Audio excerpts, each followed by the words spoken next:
All right, let's carry on this discussion now. And we're talking about the divorce rate here in South Africa. It's increasing. Marriage rate is decreasing. So not as many people are getting married. And those that are married are getting divorced. So let's figure out what's going on here. But I think before the break, what we did, Advocate, was talk about the repercussions. Now, it's one thing if you are married and you decide, it's not working. You don't have children and you go your separate ways and you start over again.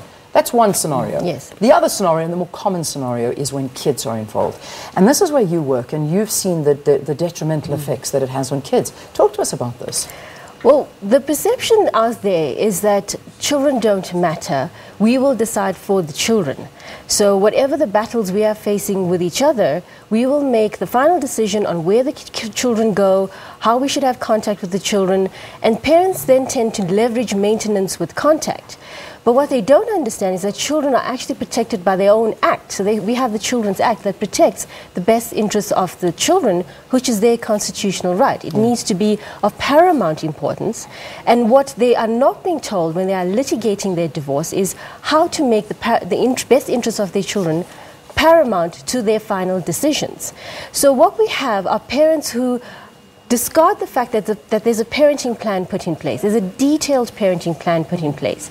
That contact and care are just not one-liners. They actually need to have specifics around that so that the child's life is not disrupted. And then there's one more aspect to that is if a child is properly developed and has the mental capability of understanding the circumstances, they should be included in the process. So we have child participation, which is their constitutional right as well. From your perspective, Liezel, the repercussions of a marriage being destroyed, of a divorce? Well, the studies show even 25 years after a divorce, kids still suffer from this. It's basically, you've got one set of positive and negatives and you're trading it for another set of positive and negatives because there's definitely repercussions. And children suffer from this. So the ideal is that you stay married. The ideal is that you fight for your marriage and understand that it will take a lot of work, but it's more a mindset of, I get to work at this and not I've got to work at this. Because the benefits of marriage is fantastic. I mean, you were saying you were married for 22 years. Yes. Yeah. I mean, and unfortunately, we hear this less and less. It seems that the older generation have clocked in the years. The younger generation, however, finding it a lot more difficult. I don't know, maybe it's just an assumption on my behalf. It's that, like you said at the beginning of the interview, it's just that we don't have those role models anymore that you look to of parents that work through the hard times. You work together through the hard times and you come out the other end. But now it's sort of like, okay, well, you know what, it's not actually going that well. Let's just call it quits. And giving up too easily, perhaps, do you think? Yes, I think definitely so. But younger people need to look for different role models. If their parents they are not that role model, they need to look for somebody else. And the knowledge that's out there, explaining us the books, the courses available, as there are so many of those available, and it can really empower people. Yeah, and one of the big problems as well is during a divorce and after a divorce, you know, it is found, and I mean, I'm just reading some stats here saying roughly 90% of all divorces lead to a father figure that's uninvolved or only partially with the children, and the woman often gets custody of the children. So there's that father figure that's missing, again, which is killing the family unit. I wouldn't say it's killing the family unit in the sense that children don't have other figures or role models in a male format that they can use. They can always look out at their schools or churches or religious institutes for that male figure. But children who are in a family where there's parents who are constantly fighting, a greater stress for them would be to have parents who are fighting who are actually divorced. So that's a bigger stress on their childhood.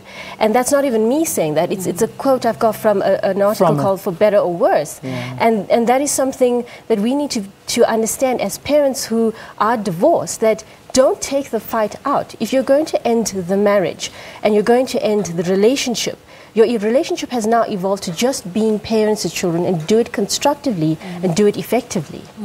Just on a final closing note, because I want to end this on a high note. I mean, perhaps there is a couple that's watching right now and they are going through difficulties in their marriage and they are thinking of ending it and they just don't think that there is any hope. Is there hope? There's a lot of hope. Can you turn things around? If he's had an affair, she's had an affair, you're fighting all the time and it doesn't seem like there is hope.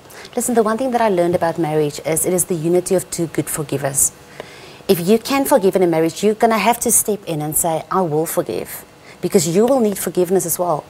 And the moment we get back to that place and we understand that a man needs respect and a woman needs love, that's how we were created. If we can step out of that and start giving respect and love without receiving it, you will definitely take a step towards a better marriage. But there is hope, and there's many, many stories of people turning marriage around. Yeah. All right, let's leave it there for this morning. I wish I could continue, but Liezel van der Merwe, SA Marriage Week founder, and of course, Veerash Srikison, the Fair Practice Director and Advocate, thank you very much for talking to us here on the program. Thank you, Dan. All right, let's take a break, and we'll continue to read your tweets and your views on divorce here in South Africa. Stay tuned.